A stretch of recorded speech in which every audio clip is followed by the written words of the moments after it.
Hello and welcome back to Behind the Pedal podcast, me, Pulse and Victoria. And I know the episodes usually come out on a Monday, but I really wanted to put this out on a Wednesday because today is a very special day, especially for sex workers. Today is December 17th, International Day to End Violence Against Sex Workers. And I feel like this day just isn't spoken about enough at all, never mind sex workers in general. Today that's what we'll be talking about. Simple as. So this day exists because too many people who sold sex were harmed, ignored, disappeared, and killed.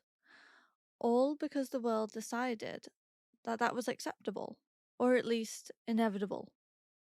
Some sex workers' deaths, assaults, disappearances aren't even accounted for. For the people whose lives were reduced to headlines that began with sex worker found, prostitute found, never questioned why. Why did this happen? What can we do to prevent it? This is about violence and about the systems that make the violence possible. This is not about rescue. I want to say this very clearly. Violence against sex workers is not an unfortunate side effect of the job. It's not random. It is not inevitable. It is produced. It is produced by criminalization, by stigma, by the laws that make safety illegal, by media narratives that teach the public whose lives matter. We see it to this day.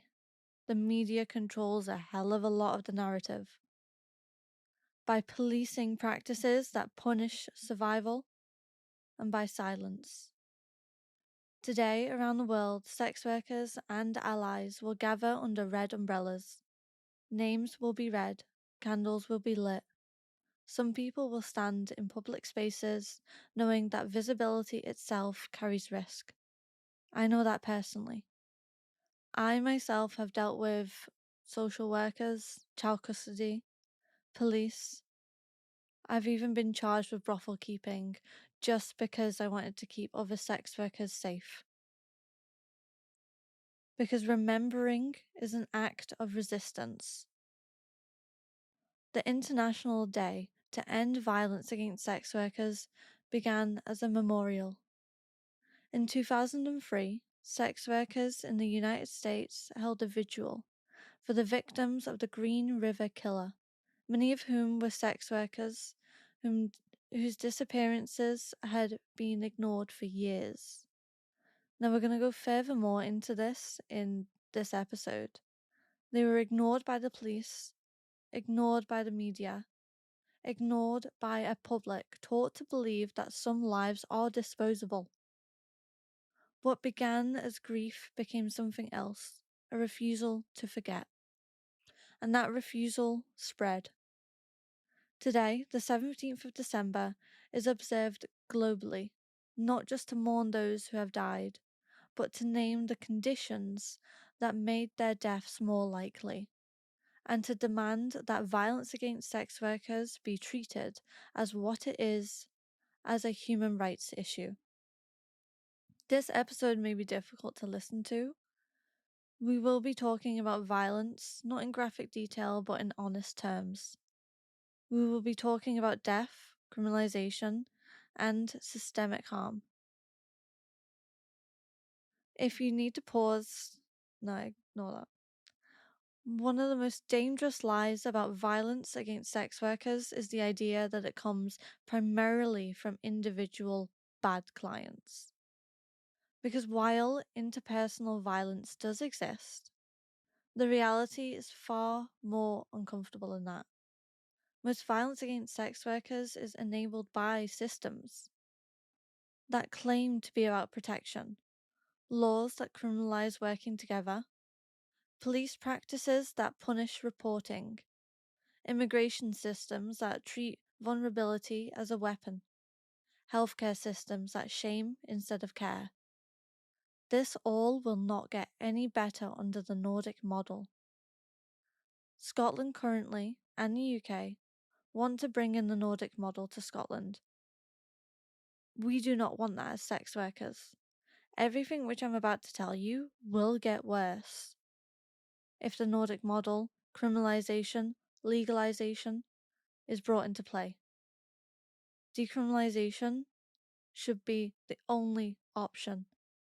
It's not 100% perfect, but it is far better than the systems that people want to put into place right now. They are proven to not work, the Nordic model, legalisation, and they have been proven to worsen the conditions for the sex workers. When safety strategies are criminalised, violence thrives. When reporting a crime means risking arrest, deportation, or the loss of your child, silence becomes survival. And then that silence is used against us. We're going to be talking about what violence against sex workers actually looks like, not just the moments that end lives, but the conditions that shape them. We are going to talk about criminalisation as a form of violence, about raids, about erasing sex workers, about forgetting that sex workers even exist, forgetting we have rights, about why sex workers so often know exactly who hurt them and exactly why they can't say so, about whose deaths aren't counted and whose are. We are also going to talk about resistance, about community care, about the ways sex workers have kept each other alive when no one else would, about why vigilance matters,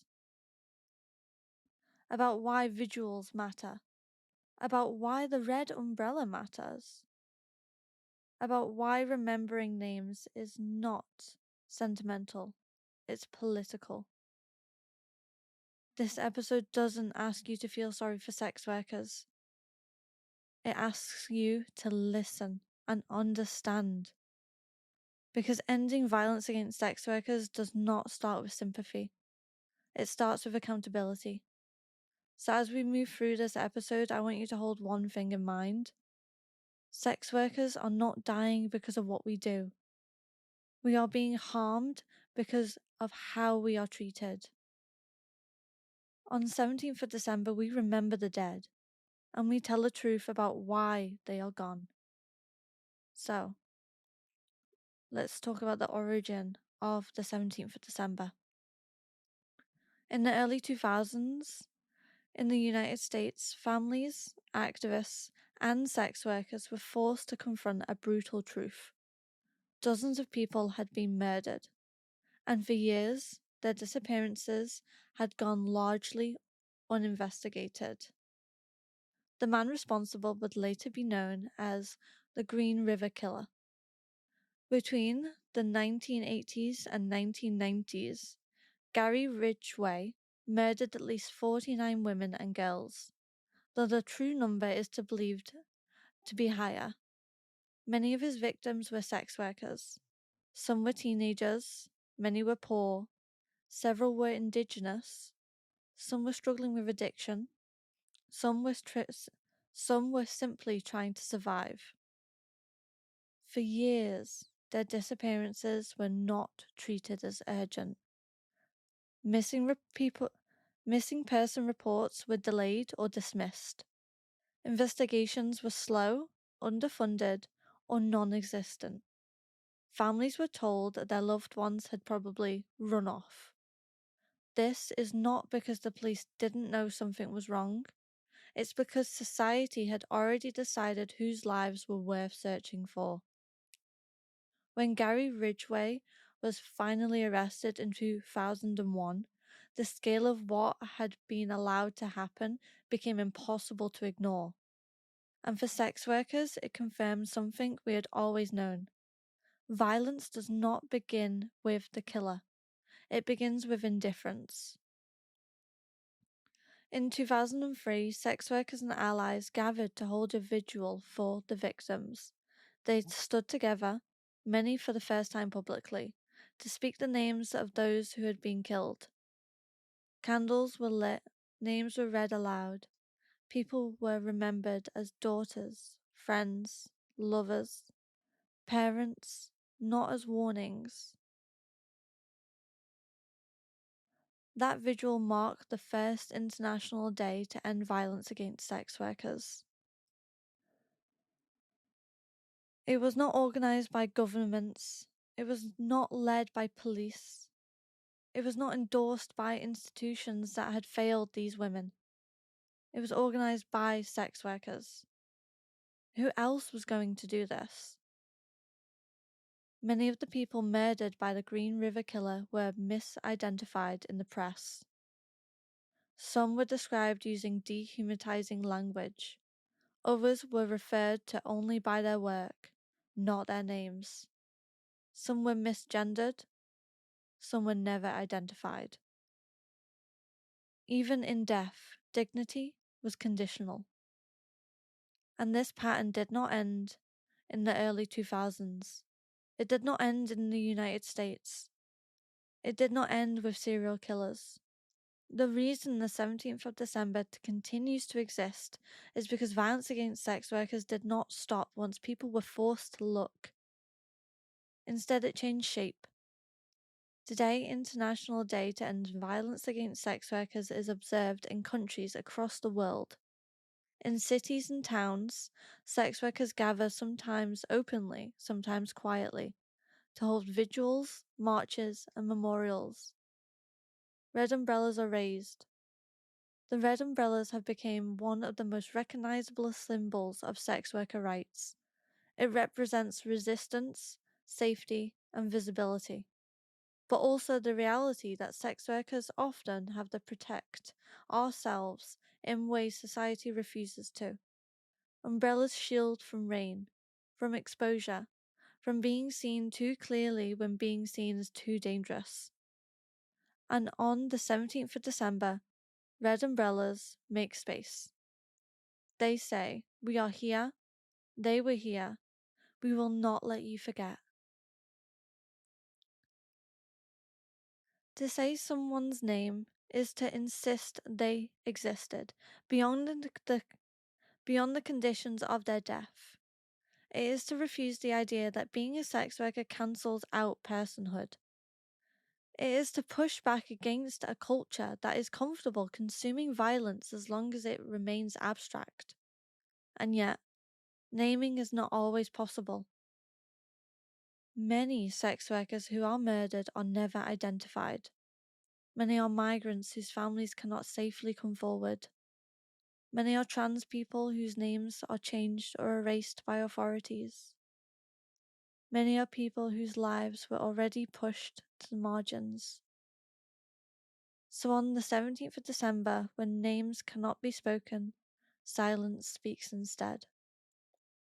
Moments are held for the unknown, for the unnamed, for the people whose deaths were never counted. Because one of the most devastating truths about violence against sex workers is this: we do not actually know how many of us have been killed. There is no comprehensive global record, no official system that tracks sex workers' deaths consistently or accurately. No international obligation to record occupation when violence occurs, and when it is recorded, it is often done carelessly or with bias. In many places, being identified as a sex worker makes a death less likely to be investigated, not more. And that is not an accident. The 17th of December exists because sex workers realize something crucial. If we do not remember our dead, no one else will properly. This day also exists to challenge a very specific lie: the idea that violence against sex workers is unavoidable. You will often hear people say things like, well, it's a dangerous job.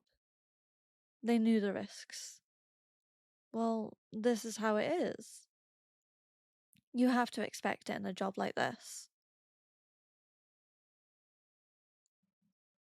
You shouldn't expect men to be violent towards women. Misogyny, violence should not be expected. Whether that is violence by the police, the authority, or a client. Those statements erase the role of policy, policing, and stigma.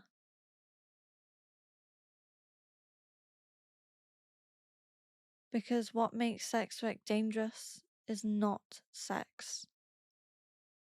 It is isolation. It is criminalization.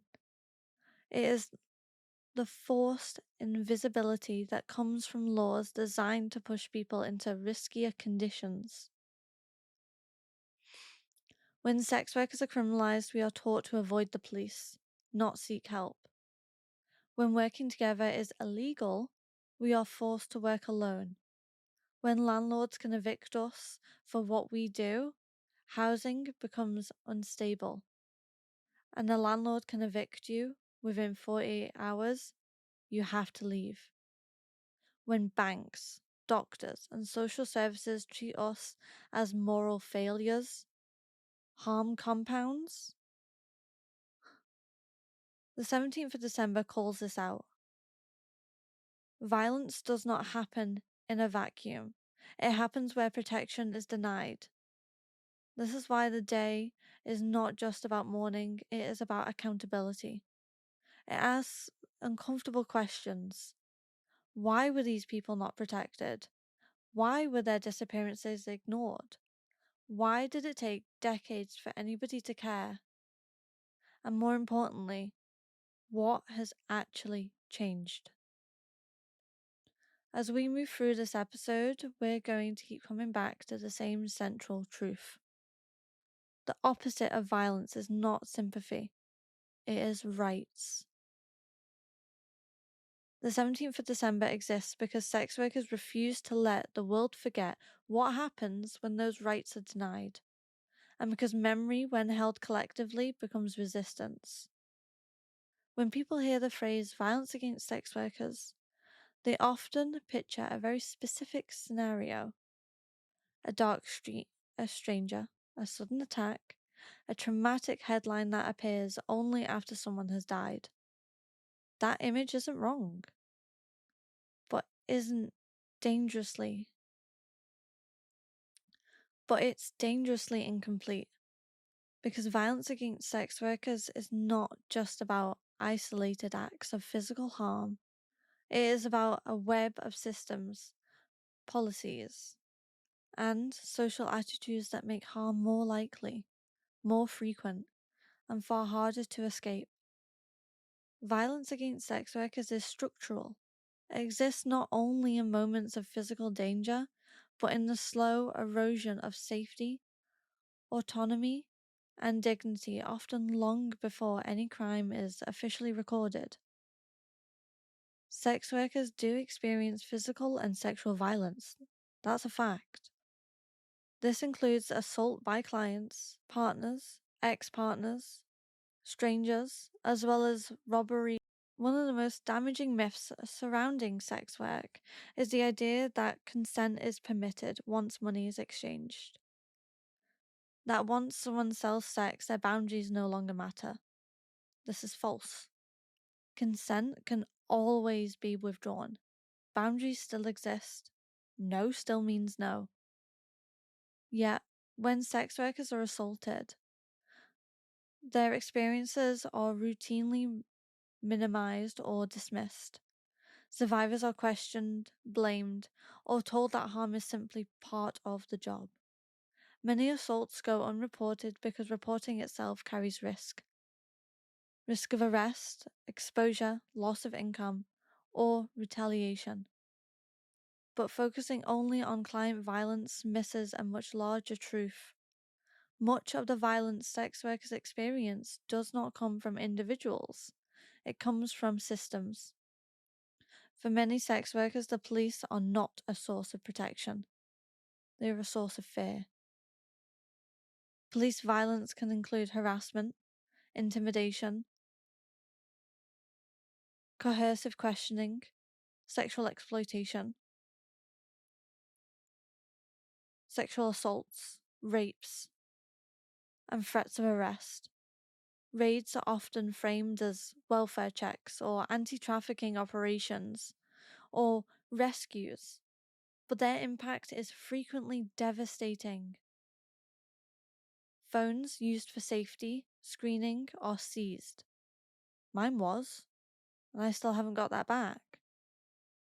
Money and personal belongings are confiscated. Even safety items like condoms. All of mine were taken. Safety networks are completely destroyed overnight. And so much income is lost with that. How is somebody meant to move on when they can't afford to live? Even when officers are not directly violent, the consequences of policing can still expose people to greater harm. When the state criminalizes safety strategies, it creates the very conditions it claims to prevent. Violence is not always physical. Being evicted because of your work is violence. Being denied housing because of stigma is violence. Being made homeless by morality laws is violence. Many sex workers live under constant threat of losing their homes if their work is discovered. This forces people into unstable housing, unsafe living arrangements, or street-based work, all of which significantly increase risk. I myself was blackmailed by a private agency who found my adult work account. They lied about the last home inspection, saying the home was in disrepair. They refused to show me proof that my home was like this, where by law they are meant to show me pictures and proof, and I'm meant to get all those reports back. But with that, I couldn't get my deposit back. And I couldn't get a positive referral to be able to get a new property. They told me to forget about what is happening and move on. And if I did, it was water under the bridge. I have a child and I was in a really abusive relationship at the time. I couldn't afford to sit on what was happening and potentially risk so much. I wish back then that I kept everything as evidence, but honestly, I felt so hopeless.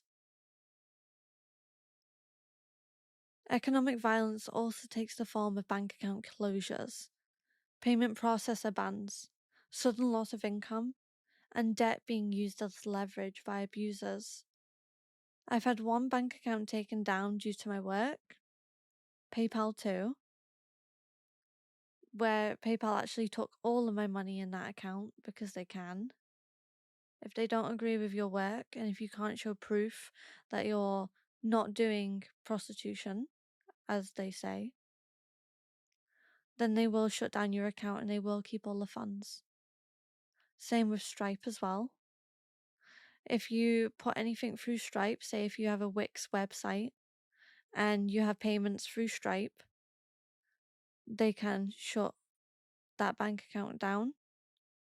And I've had my Santander account frozen, which was extremely scary. Sex workers experience domestic and intimate partner violence at rates comparable to, and sometimes higher than, the general population. Leaving abusive partners can be particularly difficult when stigma is used as a weapon. Abusers may threaten to cut someone's work, report them to the police or social services. Leaving abusive partners can be particularly difficult when stigma is used as a weapon. Abusers may threaten to cut someone's work, report them to police or social services, or interfere with their ability to earn a living. Now, I had a fling with somebody in the BDSM community, and they did not like that I didn't like their dungeon. It's very silly. Men. And so they called child services on me and said that I was taking my child to work, and they didn't have any proof or anything like that. This was all just out of spite and lies. I hate that every one of these things I can give you a personal antidote of what's happened. It's horrible. The belief that sex workers are used to it or somehow less deserving of protection allows abuse to flourish unchecked. Nobody should be used to abuse. Healthcare is another site where violence occurs not through action but through denial. Sex workers report being refused care, lectured instead of treated, blamed for their symptoms, or forced to disclose their work unnecessarily. Many avoid healthcare altogether after repeated experiences of stigma and mistreatment. This leads to delayed diagnoses, untreated conditions, and preventable harm. Violence does not only happen in emergency situations, it happens when care is withheld. When care is stigmatized. As sex work has moved increasingly online, so has abuse. Sex workers face doxing, stalking, harassment campaigns, and threats sent to family members or landlords. Platforms that profit from sex workers often fail to protect them, offering slow or ineffective reporting systems while allowing abuse to continue. I personally have been doxed, and it took so long for the police to take us, sex workers, 20 other sex workers seriously, who he has done this to. And even then, sex workers were outed because the police did not tell us that he would know our real names if we were to pursue charges against him. For sex workers who are parents, one of the most profound forms of violence is the threat of losing their child. In many places, sex work alone can be used as evidence of unfitness, even in the absence of harm. This creates an atmosphere of constant fear. Fear of seeking help, fear of reporting abuse, fear of being honest with professionals. Parenthood becomes another site of surveillance and control. I know this personally, as my child's father tried multiple times in court to get custody based on the fact that I'm a sex worker. And he is a massive hypocrite because he produced some porn with me.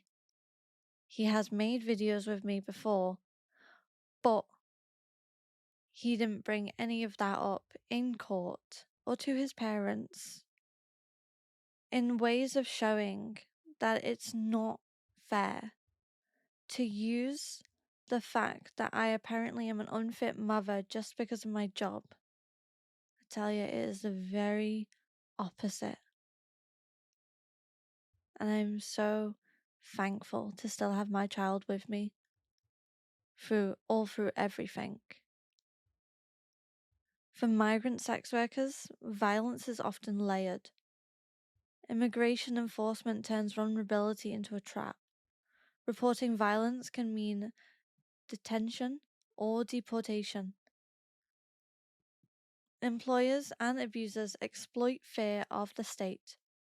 Anti-trafficking frameworks that ignore sex worker voices often conflate consensual work with exploitation, increasing harm rather than reducing it. Perhaps the most pervasive form of violence is silence. When sex workers are harmed and no one listens, when deaths are misreported or ignored, when visuals become the only place truth is spoken aloud.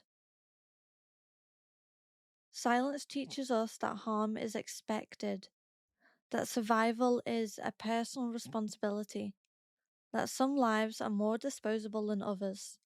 Violence against sex workers is caused by the laws that isolate, by systems that punish survival, by a society that withholds protection while insisting on judgment.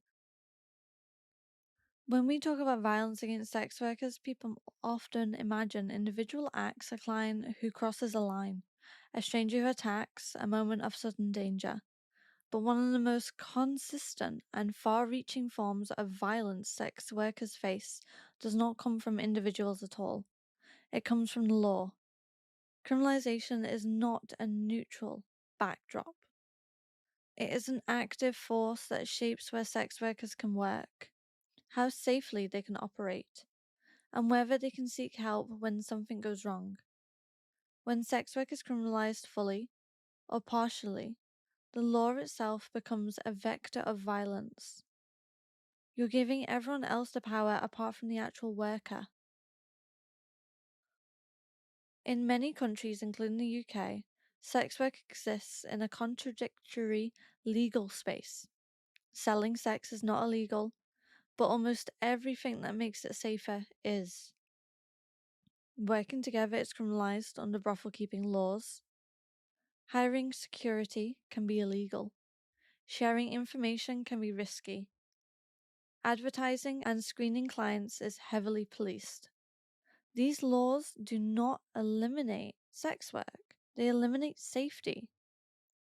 When people are forced to work alone to avoid criminal charges, isolation becomes the norm, and isolation is one of the strongest predictors of violence.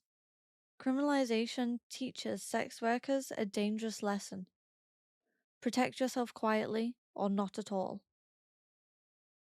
Police raids are often framed as welfare checks or anti-trafficking operations or rescues. In reality, they are frequently traumatic, disruptive, and harmful. During raids, phones used for client screening are seized. Money and personal belongings are confiscated. Homes and workplaces are entered without consent. Workers are questioned, photographed, recorded. Safety networks are dismantled overnight. Even when no charges are brought, the damage is done. Income disappears instantly, housing becomes unstable. The truth is destroyed. People are left more exposed to harm than they were before the raid took place. Calling this protection does not make it so.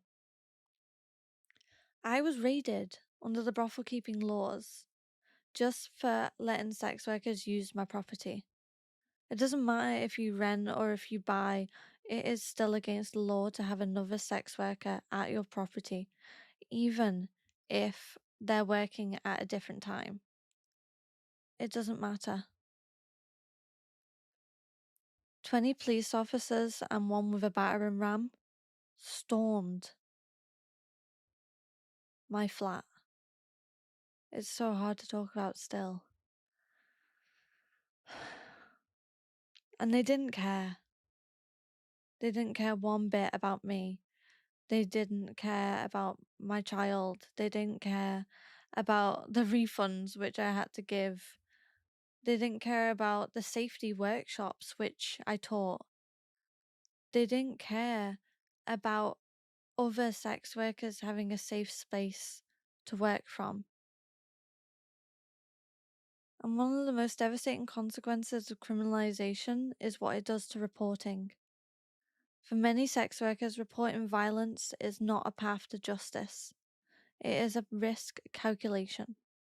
Will reporting lead to arrest? Will it trigger immigration enforcement? Will children be taken into care? Will housing be lost?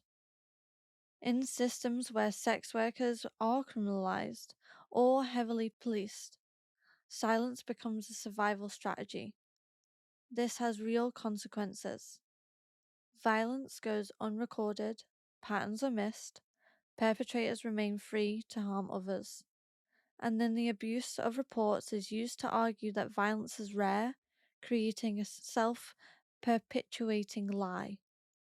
In some jurisdictions, items that are essential for safety have been treated as evidence of criminal activity. Condoms have been used as proof of sex work. Even if you're just walking in the street, Messages meant to keep people safe have been reframed as criminal records. When tools of protection are criminalized, risk is not reduced, it is enforced.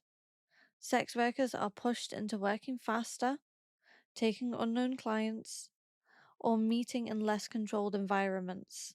These are not personal failures, they are predictable outcomes of a policy.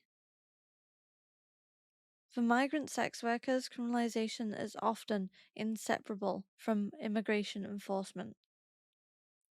Anti-trafficking frameworks are frequently used to justify raids, detention, and deportation, even when no trafficking is present. Consensual adult sex workers are treated as criminals or passive victims. Choices are ignored.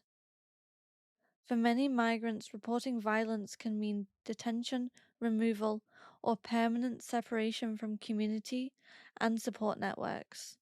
Not only that, once you get any sort of criminal record, even if you do not see yourself as a criminal, and you shouldn't be, it is then harder to actually exit sex work and get a quote unquote real job because it will come up on your DBS check. When sex workers are afraid to report violence, perpetrators learn something important. They learn that they are unlikely to be held accountable. Criminalization creates impunity, not just for violent clients,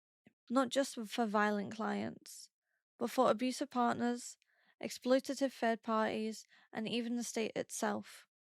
Violence thrives where accountability is absent. Decriminalization is not a radical idea. Ending criminalization, legalization, is often framed as extreme or dangerous. In reality, it is a public health and human rights approach supported by extensive evidence. Where sex work is decriminalized, sex workers are more likely to report violence. Police resources can focus on actual harm. Safety strategies are legal and accessible, and health outcomes improve. Decriminalization does not eliminate harm, no system does. But legalization and criminalization actively makes harm worse. The law likes to present itself as a protector. In reality, it often functions as an accomplice. Many sex workers have already tried to report violence and have been harmed in the process. They have been, by the police, mocked or dismissed, blamed for their assault, pressured to provide information in exchange for safety, threatened with arrest, ignored entirely, or have been sexually assaulted or worse. These experiences travel through communities. When people hear what happens to those who speak up, silence becomes collective wisdom. Being told that's the job. Perhaps one of the most corrosive barriers to reporting is the belief, often reinforced by professionals, that violence is simply part of the job. Reporting violence is not only legally risky, it is emotionally exhausting. It means reliving trauma, it means being questioned and doubted. It means having your life examined for flaws. For people who are already marginalized, the process itself can be re-traumatizing, and sometimes not reporting it is an act of self-preservation. Ending violence against sex workers means change. Violence is not inevitable. One of the most persistent myths surrounding sex work is that violence is simply part of the job. It isn't. Violence is produced by criminalization, stigma, poverty, racism, transphobia, and exclusion. It is shaped by laws that isolate people, by systems that punish survival, and by institutions that refuse to listen to those most affected. Now, as was said, sex work, when it is decriminalized, it does reduce harm. When sex workers can work together legally, it reduces harm. When reporting violence does not risk arrest, deportation, or child removal, it reduces harm. When healthcare is accessible and non-judgmental, it reduces harm. When housing is secure, it reduces harm. When sex workers are believed, it reduces harm. These aren't radical demands. They are basic protections. Thank you everybody to listening. Thank you everybody that has listened to this podcast fully. I really, really appreciate it. And we do really need to change the harmful media narratives that are out there. We need to oppose laws that criminalize safety. We need to support decriminalization. And of course, donate to sex worker led organizations and mutual aids. Because in the UK, because the government class us as, well, class sex workers, violence against women and girls, we can't get funding. And if anybody does support us, any other organizations or grassroots campaigns who do get funding from the government, they can get that pulled. So please bear all this in mind and please support decriminalization. Thank you so much for listening. There will be a lot more on my blog. I've started to properly make a blog for all the episodes. There's currently a bit of a backlog because I've made 100 episodes, well, over 100 episodes in a year and a half. So yeah, something like that. So I need to create all those in blog forms, which is kind of simple but not at the same time. But yeah, thank you everybody who has listened. This has been Behind the Paddle podcast with me, Paulson Victoria. Bye.